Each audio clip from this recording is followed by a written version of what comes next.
Good evening. I'm Paul Fredette, and with me here is my wife Karen. Together, we serve hermits and religious solitaries around the world through Raven's Bread Ministries, right here from our home in the mountains of western North Carolina. In the last few weeks, these presentations have offered a profile of hermits and some common traits as well as some common misconceptions. We have also provided a guided imagery, the God tree, that allowed us to explore the very notion of imaging God and how that shapes the whole of the life of a hermit.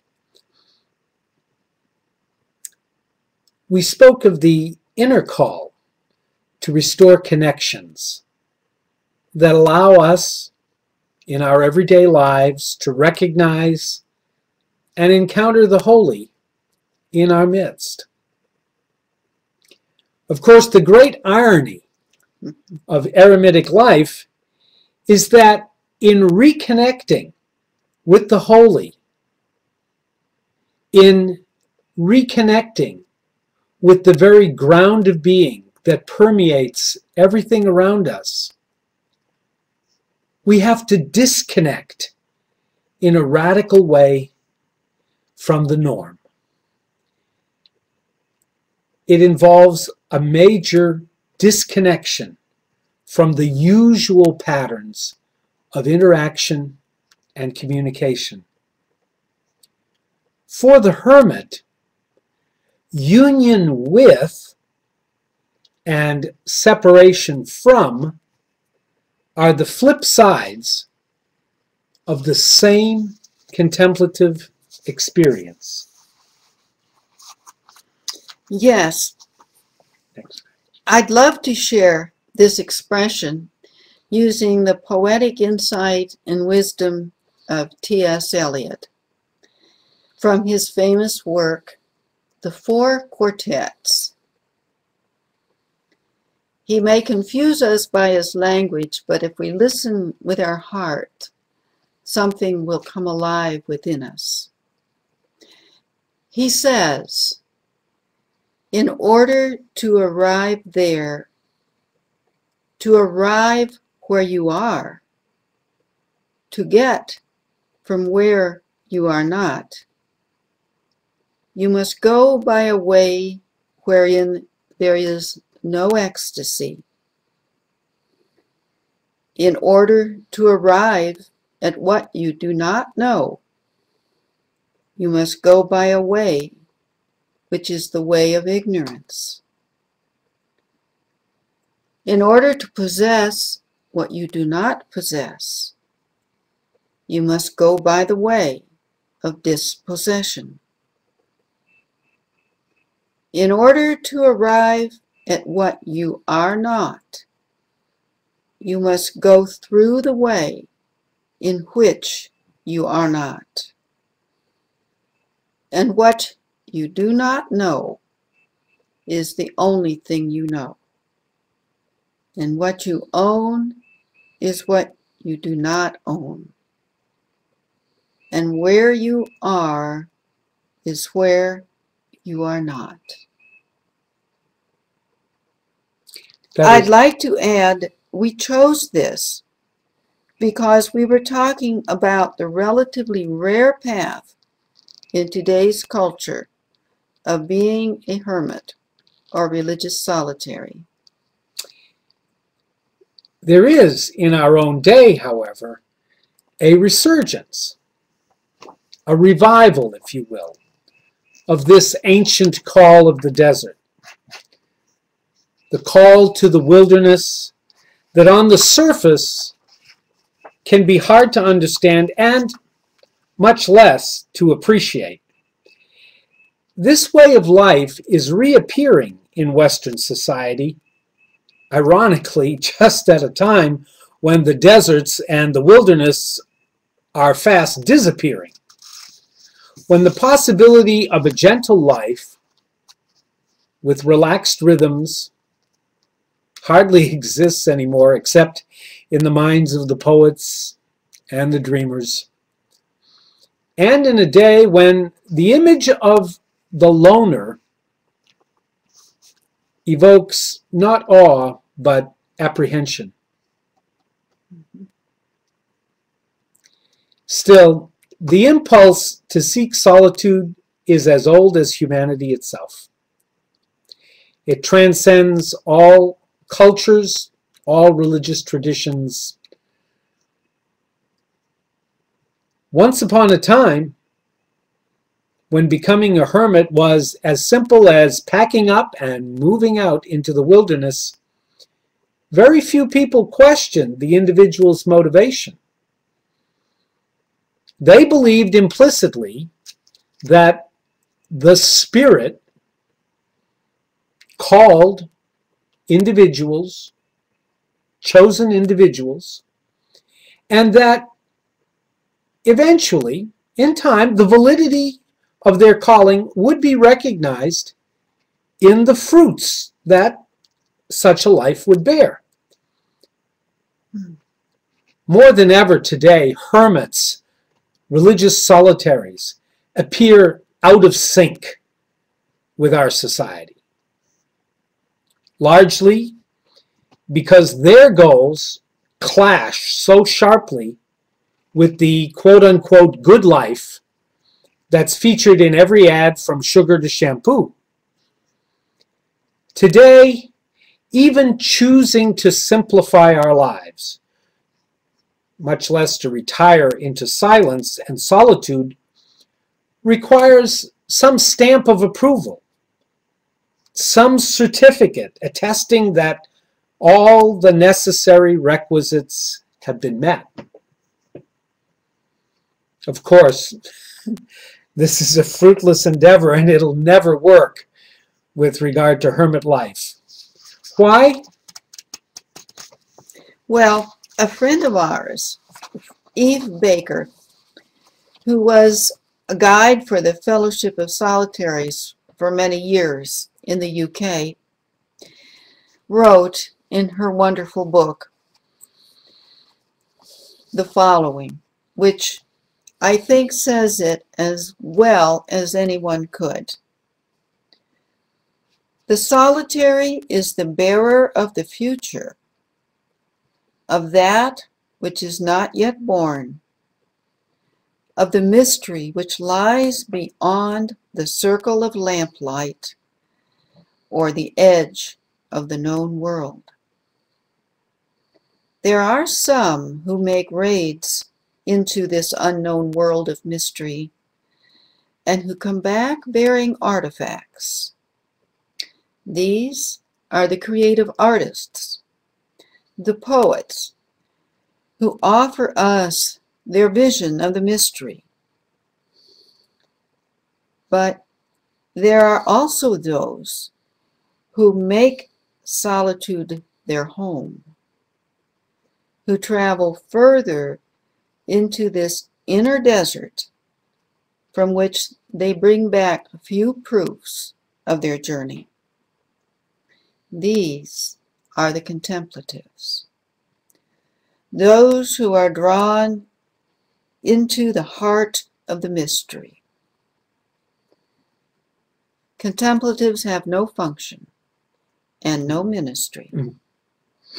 They are in the world as fish in the sea, to use Catherine of Siena's phrase, as part of the mystery.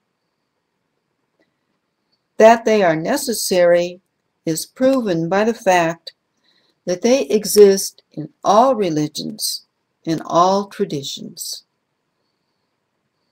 Contemplatives are not, as a rule, called to activity.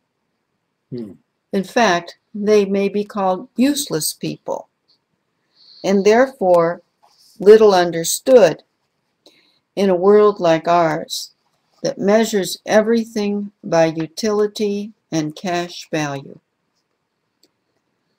Unlike even the poet, they do not return bearing artifacts, but remain in the desert, pointing to the mystery, drawing others in.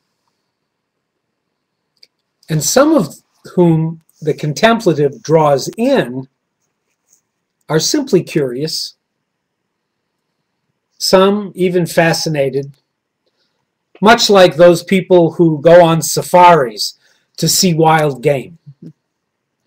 Dangerous sometimes, but exciting too. But the general apprehension with hermits is not just a modern phenomenon. In medieval times and even later, especially women solitaries, women hermits, it was all too easy to brand them as witches or demon-possessed. But in the past 20 years, the media seems to have discovered that hermits are good press, and they enjoy writing up colorful accounts of contemporary hermits that include, among other things, a generous amount of misinformation. From time to time, even we at Ravensbread have been asked to arrange interviews with real hermits. These journalists are inevitably disappointed that we don't provide such a service. And sometimes they settle for an interview about hermits. Still, to us, they seem more interested in the details about where a hermit lives, far more than the motivation for a hermit's chosen path. They don't seem to know how to ask the right questions, except possibly for a rare journalist, which I must say I have encountered. But mainly, the only reason that there are not more stories about solitaries in the press is that most genuine hermits gently but firmly close their doors if someone approaches with a notebook, camera, and microphone in hand. But curiously, the first person who really interviewed a hermit, and he was one of the very first, was Saint Athanasius, who wrote the biography of his friend and hermit, Anthony, who later became known as Saint Anthony of the Desert.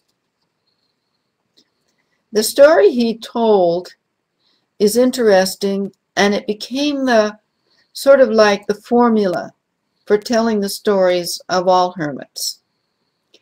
Athanasius, as a young man, lost both his parents. As Anthony, as a young man, lost both his parents and was left to care for his very young sister. As he was considering the responsibilities which had fallen upon him, he was walking to church one morning, and when he got there, he heard the story of Jesus talking to the rich young man, the young man who came to him and asked, "Lord, how may I be perfect? What must I do?" And Jesus said to him, "Go, sell all that you have, give it to the poor, and come follow me." That rich young man went away sad, we are told, because he had many possessions, and he could not imagine giving them up. Anthony was different. He took the words to heart. He did sell the property which had come to him from his parents. He gave away all of their possessions, keeping only enough to provide for his young sister, whom he settled with some religious women who would look after her. Then he left the village where they were living and moved out into a wilderness area, where he spent his time pondering on the Gospels and the Scriptures. Now, according to St. Athanasius, he had not been educated, but he had an excellent memory, and everything he heard during church services he committed to memory. It was said that he knew all the Scriptures because he remembered everything he heard. When people came out in too many numbers to find him, and he found it more distracting than helpful, he moved further away into an empty tomb. We have to remember that in those days, tombs were often built. Either they were natural caves that were bricked over, or they were stone grottos, which families had built in order to house the bodies of their dead when the time came. Anthony found an empty tomb and moved into it. People followed him there.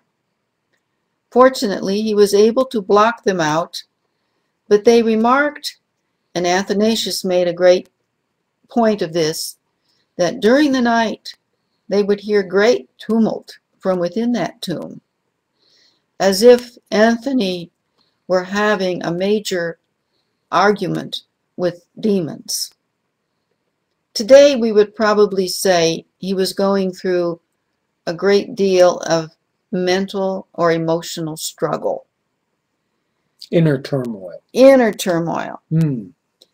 But still, every morning, in spite of the fact that they expected to find him bruised and broken, he would come out smiling and welcoming. People came to him for advice and guidance. He gave them what he could and sent them on their way. He became a model of hermits for that day. We have to remember that hermit life, eremitical life, is an expression of spirituality, not of a particular religion. And what we witness here, calling Anthony the first hermit, really we should be saying he was the first Christian hermit that was made known. And why did hermit life come into being at this moment? During the 4th century, Emperor Constantine ended the persecution of the Christians by declaring that Christianity would thenceforth be the religion of the empire. Oddly enough, this left potential Christians and many Christians disappointed because they were looking forward to standing up for their religion and being willing to fight the lions in the amphitheater or to have their heads chopped off. So they found another option to prove their devotion to Christ and to the Scriptures. They went into the desert. They gave up all they had and entered upon what is now called white martyrdom. They did not shed their blood, but they still gave their lives. And this was true for not only men, but also for women, for they were moving into the deserts around Syria and around Egypt in equal numbers. From that period, we have what is called the sayings of the desert fathers and mothers, the Abbas and Ammas, to whom people came for guidance, for prayers. I love the story that comes down to us from Amma Sinclita. She, according to the legend, was a beautiful young woman who, when her parents died, decided to go into the desert and devote her life to meditation on the scriptures. She cut off her hair, a very significant point, took with her her blind sister, for whom she was responsible, and moved into the family tomb, which seems to be a popular place for hermits.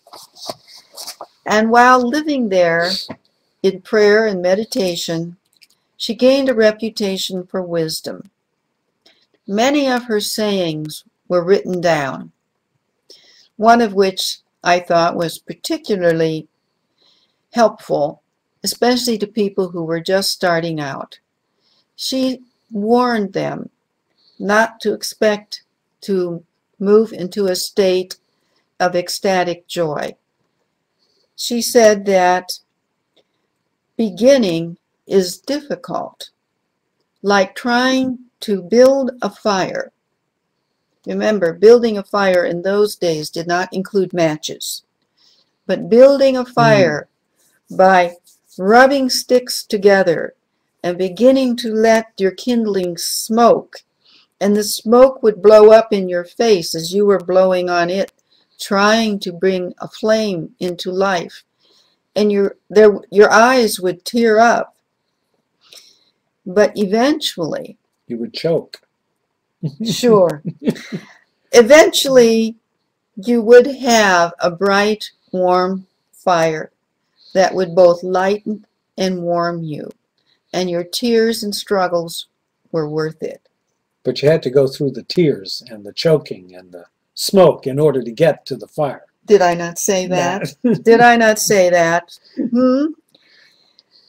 Many of these desert fathers and desert mothers became guides, and people would come to them. Ordinarily, they would give them whatever they considered necessary instruction, and then send them on their way to find their own place to live. But gradually, people weren't leaving them.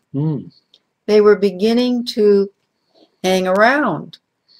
And we saw the development of what were called hermit lauras. Laura is a Greek word, I believe, which meant a small group. And they would minister to one another and also gather whenever it was convenient to hear the words of their holy guide. Gradually, the Laura's group grew and they became larger.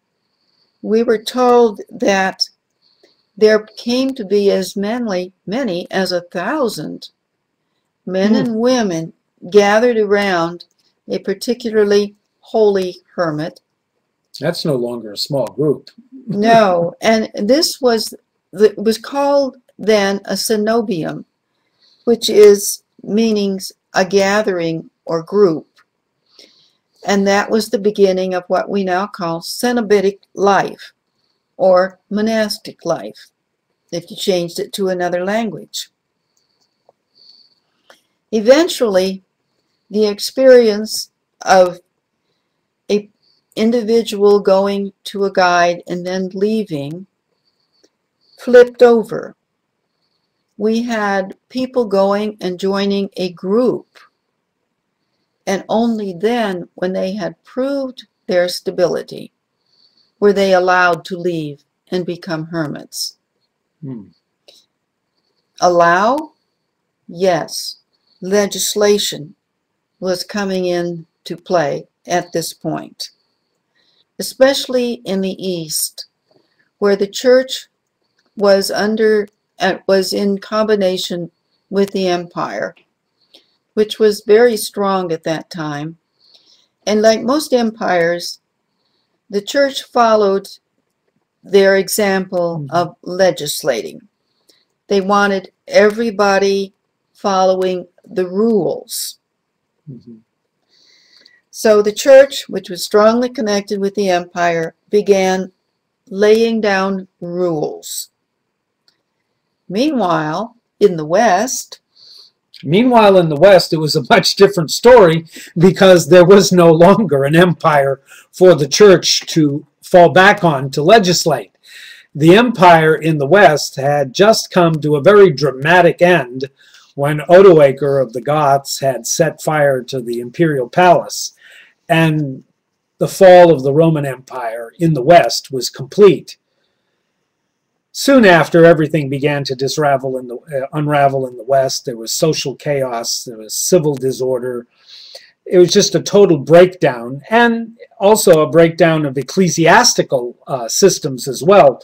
So the time was ripe, in a way, for the resurgence of the very primitive form of eremitical life that had initially called people into the desert, into the wilderness. And so we have this figure of Benedict of Nursia, just at about the year 500. You remember that the fall of the Roman Empire was dated at 476, so this was just not quite 30 years later. Benedict begins his life as a hermit near Mount Subiaco on the Italian peninsula, and only reluctantly did he gradually assume any kind of leadership or guidance over other men who followed him into the desert, into his hermit life. The now famous Benedictine rule was simply the rule that he had tried to put together to give them some guidance, assuming that after a sufficient number of years, some people put it at 20, these men would move out on their own into lives of solitude. He created a gathering amongst his own, however, and this rule even allowing for hermitages which were scattered all around even the great monastery of Monte Cassino, which he himself founded. This particular dynamic spread throughout all of Northern Europe, and especially came out of the British Isles and Ireland with the Celtic expression of monasticism. We have the great figure of Patrick and of Aidan and of Columban, and many of these people who started out as hermits, who had gone out by themselves, and then gradually people had coalesced around them, seeking guidance, seeking help themselves. And these men, in turn, went to the continent and became the founders of great monasteries, and eventually rebuilt the church, rebuilt the Christian communities at a time when there was so much, well, we call them the Dark Ages. And there was not much else to bring any kind of order or stability. By the time in the East, though, it has to be noted that all along on Mount Athos in Greece, the eremitic community continued to grow by leaps and bounds. And throughout those centuries, what you have is small primitive caves and cliff-side dwellings growing up proliferating alongside tremendously large monasteries of monks. They were on that peninsula that reached out into the Adriatic Sea. Right. By the time you get to about the year 1100, you have in Western Europe, you have hermits that are living in forests. You have hermits that are living on the outskirts of villages. And two of the most important developments that happened around that time were men who tried to find a way to have the experience of community and the experience of solitude and sort of marry them. And what you have is, on the one hand, you have Saint Bruno in the south of France in 1084, who founded the Grand Chartres, the Carthusians, who we know as the Carthusians today. And their way of life, to how they blended it, was to have a rather large edifice, a rather large central facility that encompassed a lot of small cells, sort of small two-room apartments with a garden that was enclosed, an enclosed garden that adjoined these two rooms. So each hermit lived by themselves all the time, but sort of next door to another such hermit.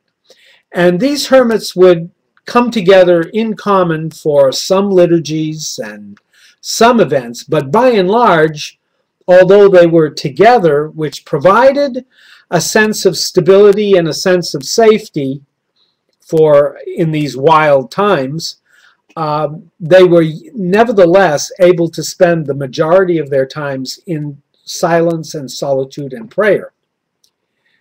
Now there was also St. Romuald, who in the Apennine Mountains at roughly the same time developed what became known as the Camaldolese. Now the Camaldolese, if any of you are familiar with, they're very famous for their almost like little beehive kind of individual structures. So their way of wedding community and solitude at the same time was to have a sort of a large tract of land and a central facility in the center of that tract of land where neophytes, the people who were coming to inquire and who were looking for guidance and people who were trying to see whether or not this life was something they were suited for or not, could come and learn and develop and become initiated.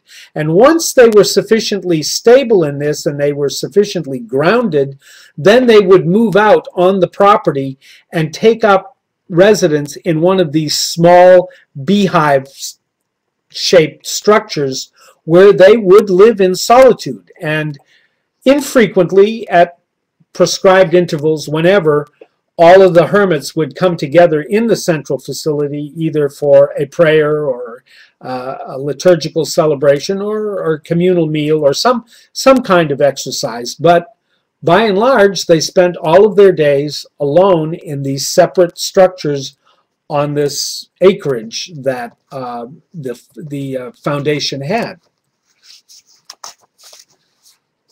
One of the most interesting developments was in the British Isles in probably just about 100 years later, and that was the figure of Aelred of Rievaulx. He was a Benedictine abbot, and his work was to attempt to try to regulate and reintroduce the style of solitude that the earliest Desert Fathers and Mothers had, by emphasizing the balance of prayer and work. Of course, he was a Benedictine, and this is their focal point, ora et labora, the balance of work and prayer.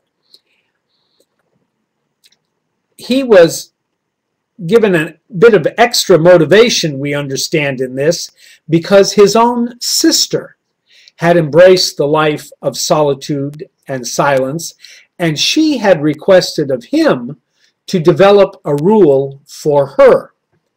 And so he composed this rule at her request and really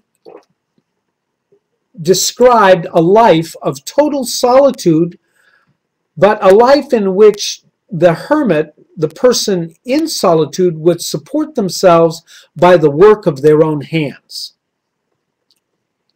They would depend on subsistence work and on alms, but they would be pretty much characterized as poor with the poor. This was the accent that Aelred of Rievaulx put on the rule. He wanted to make sure, having had the experience as a Benedictine abbot of having to deal with aimless wanderers of one sort of another, one spiritual stripe of another, that he wanted to make sure that this aimless wandering was curtailed and that there was a kind of stability in addition to the solitude and the silence. He insisted in his rule, at least for women hermits, that a mature woman who was capable of managing a household would live with the hermit in order to take care of the regular household duties and see after the residence, the hermitage itself.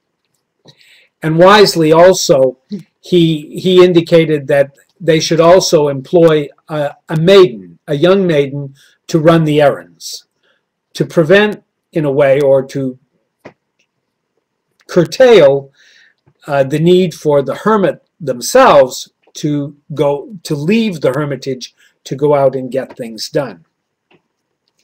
Throughout his work on developing this rule and his interactions in working on hermit life, it becomes obvious that Aelred was a man of experience, and he did not mince words.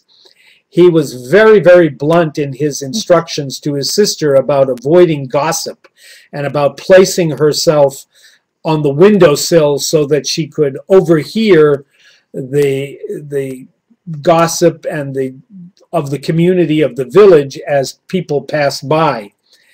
She was enjoined to cultivate silence and to preserve her virtue. And here again, Aelred did not mince words. He cautioned her about this minimalist approach to remaining chaste and virtuous that entailed only not being found pregnant or avoiding having the sound of an infant heard coming from a hermit's cell. He very much wanted to characterize hermit life and the life of solitude as a free sacrifice and a spontaneous offering of the person to God. By the time of the 12th century, there was a need for something more. People who were just ordinary people couldn't find their way into these monasteries. Hermit life had again pretty much faded out of the picture when Francis of Assisi came on the scene. And he was the man who preached to the secular people, the people in the villages, and told them that they too could live a life of religious dedication. They did not have to leave that up to the monks. That they had a right to understand the scriptures, to hear it in their own language. One of the things that Francis did was to take the life of Jesus and make it visible to the people. Therefore, when Christmas came around one year, he had the people from the village bring an oxen and a donkey up to a cave on the mountainside where there was a manger. And he had the Christmas Mass celebrated there, where they could visualize with their own eyes what the birth of the Christ child really was. He is the one who brought the understanding of the life of Jesus into everyday people's lives. He did the same. He did the same thing for Claire. Claire was a young woman from the city who wanted to follow him and the friars. They were embracing poverty, partly in opposition to the wealth and the golden pomp that he saw in the church. He was going back to the life of the poor Jesus. And Claire was very drawn to this. She was the daughter of the nobility, but she chose to follow Francis. But in that period, it wasn't possible for a woman to go through the countryside even if they did so prayerfully, with their hoods pulled up, as it were, a mobile hermitage, where they could pray in silence while they were walking from one village to another. Francis took Claire to the first church that he had rebuilt, San Damiano, and there was a building attached to it where she lived. She was joined by her sisters and other women. But what was different was that she did not accept ownership of anything. She depended on alms, and as Paul mentioned of the other women in Aelred's time, she depended on subsistence work. She spinned, the others made fabrics, they made altar cloths, but they lived the poor life. And both Claire and Francis adopted the Hermitic spirit. It was somewhat a free spirit. In fact, Francis spent nearly half of every year withdrawn into solitude. His first rule he wrote was for the seculars who came to him and said, "How can we live the life that you have chosen?" And he wrote a rule for them. Claire devised a rule for her own women, unusual in her day, but she did. And wasn't part of that rule even reminiscent or based on some of Aelred's rule?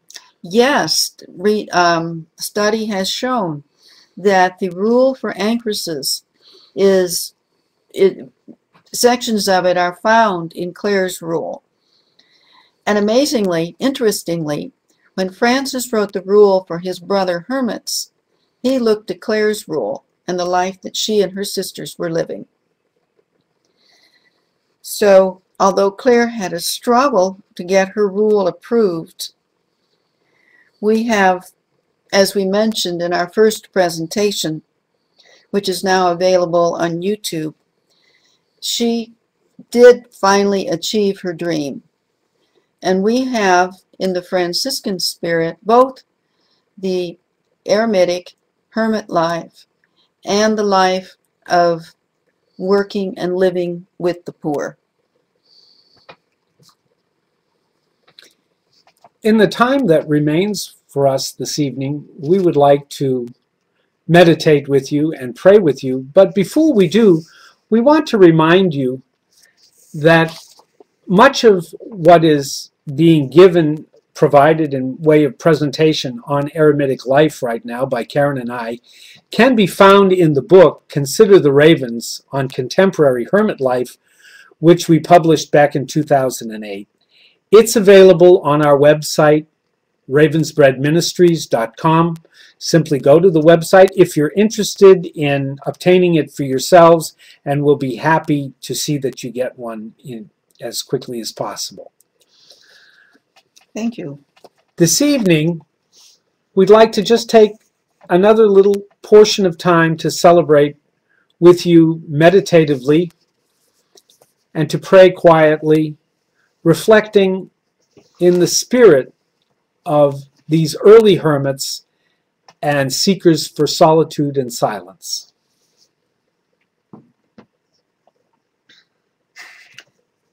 We will begin with our prayer service of lighting the fire for our fire keeper.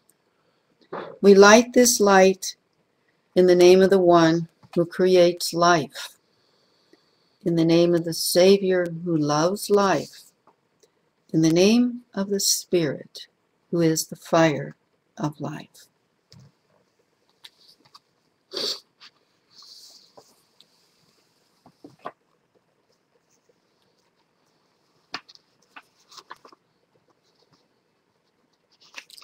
Out of the silence at the beginning of time, you spoke the word of life.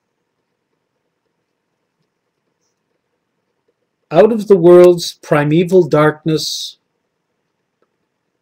you flooded the universe with light,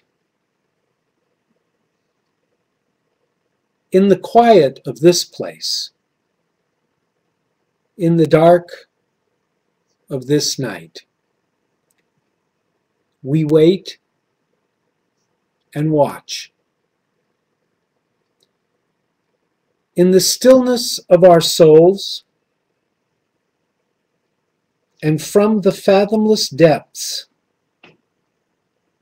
the senses of our heart are awake to you.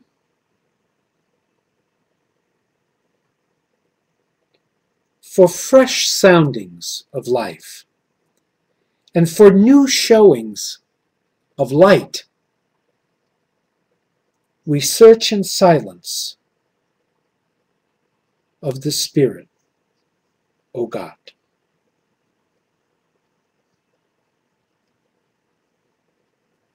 Last week, when we shared with you, we led you through a guided imagery which suggested that you imagine entering a garden of any sort, and we suggested that you might want to share with us some of the experience that you had then. We were very impressed with what we learned. Among one of the responses we received, one viewer said, as she was in a garden that reminded her of the great flower gardens up near Niagara Falls. She was walking into it and she noticed a figure at some distance that she thought at first was her elderly mother, but then realized it was her father. He had been dead for over 20 years, and he was standing there in his customary relaxed position with his hands in his pockets. She was about to speak when he spoke to her and said, "Hi, honey." The warmth brought tears to her eyes, and she spontaneously said, "I love you, Daddy." And he responded, "I love you too, honey." She said she felt such great joy and contentment. No more words were said as they simply walked quietly, side by side. Afterwards, she told me it was particularly interesting that in life she had never called her father Daddy, but simply Dad. There was something here, some progress in the relationship. She always believed he loved her, but she really had no recollection of him saying so in so many words. It seems that perhaps her experience was a moment of closure, when the love she always knew her father had for her was finally articulated. And we know that Jesus spoke of his father as Abba, which we're told that most truthfully would be translated as Daddy. Perhaps our viewer was coming to a sense of a relationship with God, her Father, who loved her as her own father did. Another viewer had the astonishing experience of finding his God tree from a previous guided imagery turn up in this garden, and had the experience that perhaps Adam and Eve is said to have had of walking with God in the garden. Another relived the experience of Mary Magdalene, of seeing a man she did not recognize at first, and as she drew closer, she heard him speak her name. Not Mary Magdalene, but her name, which turned out to be a profound gift. To know that God knows her by name. I must confess that my garden experience was one. I do love early morning. I do love dewy grass. So in my experience, I slipped off my shoes and went dancing across the grass in the dew. It reminded me of a reading from T.S. Eliot, which I believe can mean a great deal to us at this moment, where he wrote, "At the still point of the turning world, neither flesh nor fleshless, neither from nor towards, at the still point, there the dance is. But neither arrest nor movement, and do not call it fixity, where past and future are fathered. Neither movement from nor towards, neither ascent nor decline, except for the point, the still point, there would be no dance, and there is only the dance. I cannot say how long, for that is to place it in time." There was a great mystic, 16th century in Germany, Mechthild of Magdeburg, who knew something about dancing with God. She knew that God is the source of all the living, and to fully open ourselves to God's energy is to dance with the divine life. She knew, however, that she could only enter into this dance when divine love gives the lead.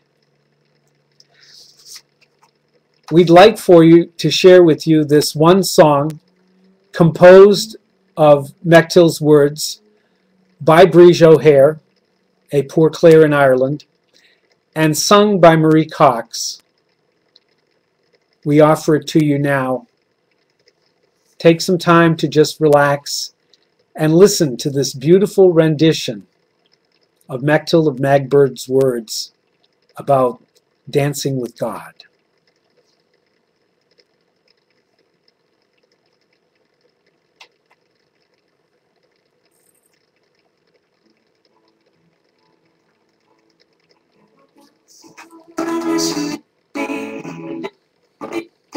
For joy, and you must be the first to dance and to sing.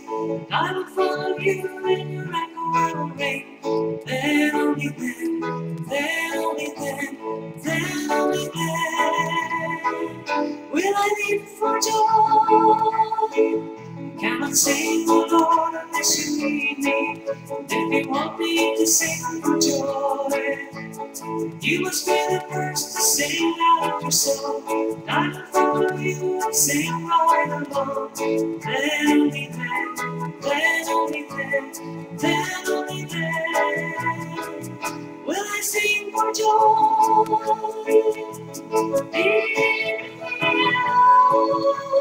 In your joyful love, sing.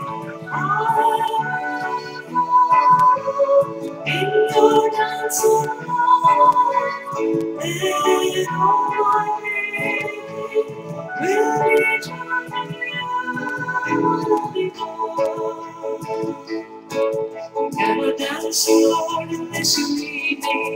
If you want me to leap for joy, you must be the first to dance and to sing. I will follow you in your echo will ring. Then only then only then only then will I leap for joy. Leap for joy. Will I leap for joy.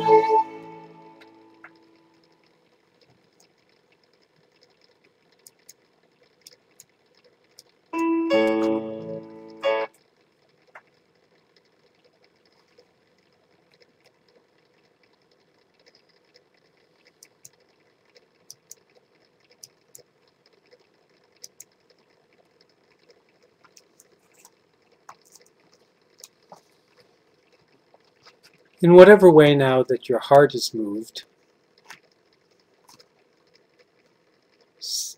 perhaps simply in silence, let's give thanks for the day that this has been, and pray too for the life of the world.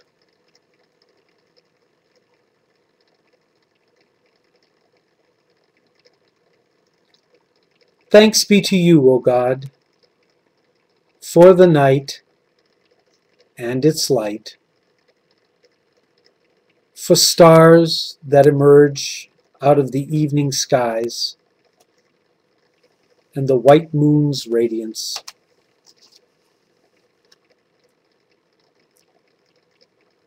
Thanks be to you for the earth's unfolding of color and the bright sheen of creatures from the ocean depths. In the darknesses of the world and in the night of our own souls, let us be looking with longing for the light. Let us be looking in hope. May the grace of the night's stillness be ours. May the grace of the moon's guidance be ours. May the grace of heaven's vastness be ours, to renew our souls in sleep, to enlighten our dreams in the night, to open our spirits to eternity, until the angels of light awaken us, until the morning angels awaken us.